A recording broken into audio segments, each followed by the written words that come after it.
Утре на дневен ред на седницата на собранието ќе се најдат 3 закони со кои ќе биде укинато екстерното тестирање во основните и средните училишта. За таа цел денеска е одблокирано собранието. Сакам да упатам порака до учениците и родителите дека оваа година екстерно тестирање нема да има, изјави Рената Треневска-Десковска, кандидат за министер за образование. Основното јавно обвинителство од Скопје соопшти дека во истрагата за настаните од 27 април во собранието потребно е да се вклучи основното јавно обвинителство за организиран криминал и корупција.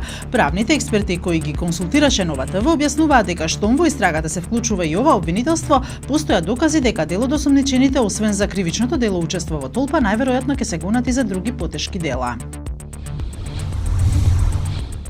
Директорот на неврохирургија Александар Чапаровски се уште се наоѓа во полициска станица откако вчера беше приведен по пријава од пациент за земање мито, потврдија за Нова од МВР. Потоа ќе биде изведен пред јавен обвинител и ќе му биде поднесена кривична пријава, а обвинителот ќе одлучи дали ќе му биде одредена мерка притвор и дали ќе биде прифатена кривичната пријава.